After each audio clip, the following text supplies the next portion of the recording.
Përshëndetje, quhem Borana Kotani, bashkë do bëjmë lëndën e informatikës, kështu që filloj me leksionin e parë. Si fillim është një hyrje për informatikën dhe për kompjuterat, ku mund të themi që në jetën e përditshme janë shumë aktivitete që përdorin pajisje të natyrës informatike ose elektronike. Si për shembull përmendim pajisjet elektroshtëpiake, si makinat larse, kondicionerët e të tjerë. Janë pajisjet elektronike që përdoren në mjetet e transportit publik, si avion, trena, makina e të tjerë. Gjithashtu mund të përmendim dhe sistemi që përdoren në kasat e supermarketeve apo në biblioteka. Në jetën e përditshme kryhet domethënë dhe aktivitetet të shkrimit ose përpunimit të tekstit, deri në aktivitetin e administrimit dhe arkivimit të dhënave. Për të mos folur për teknologjinë e rrjetave që sjellin ndryshime rrënjësore dhe transformime të mëdha, si për shembull në fushën e industrisë, që në industrinë e makinave përdoren pajisjet automatike që quhen robot, domethënë që udhëhiqen në mënyrën e tyre nga kompjuterat. Një aktivitet tjetër është edhe në fushën e mjekësisë, ku siç janë këto pajisjet që kryen analizat e ndryshme, ekografi e të tjerë. Gjithashtu dhe në sallat e operacioneve përdoren pajisje elektronike që kanë transformuar kirurgjinë tradicionale. Në fushën e komunikimit, kompjuterat kanë njohur një përhapje tepër të madhe, mund të përmendim në gazetari që kanë një përhapje të gjerë përdorimi i rrjetave kompjuterike. Dhe pa ato nuk mund të bëhet shkëmbimi dot i informacioneve ose mund të ndahen burimet. Tjetër, në fushën e komunikimit viziv, kompjuterat përdoren për aktivitete të ndryshme, si për përpunimin e figurave ose të grafikës, dhe shumë filma, programe televizive dhe spote publicitare nuk mund të realizohen pa këto teknologji.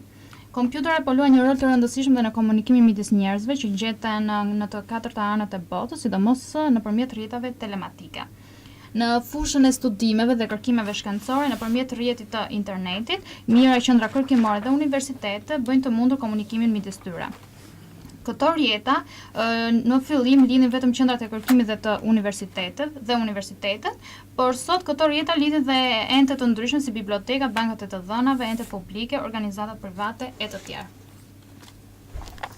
Kompjuteri ka 4 përcaktime, si karakterizohet me emrin makinë, llogarice, elektronike dhe shifrore.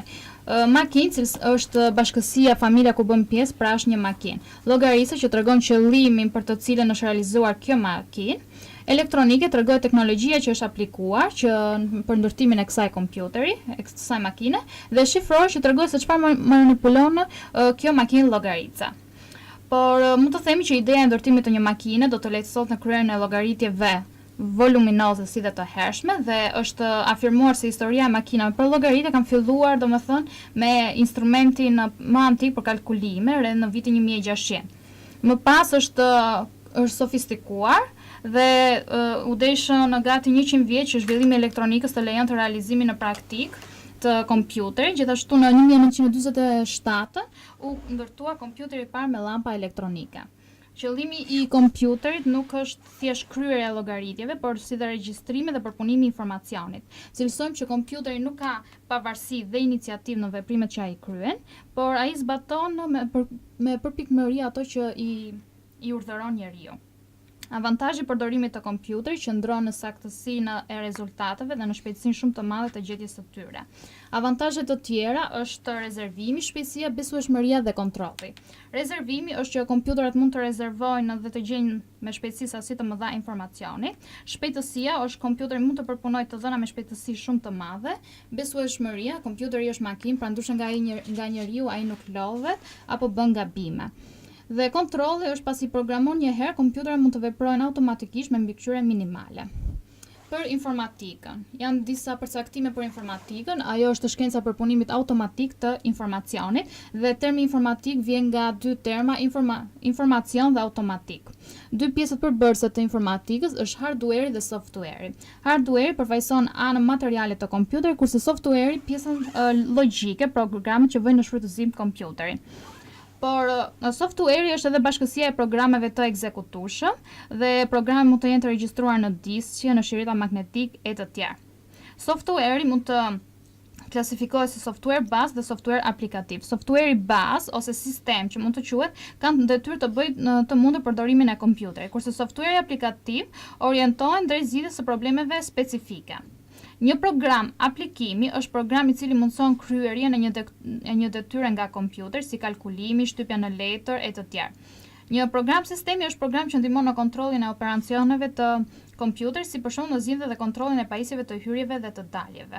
Por duhet të theksohet që hardware nuk është i përdorur për software dhe anasjelltas. Gjenerata e kompjuterave që janë 5 gjenerata.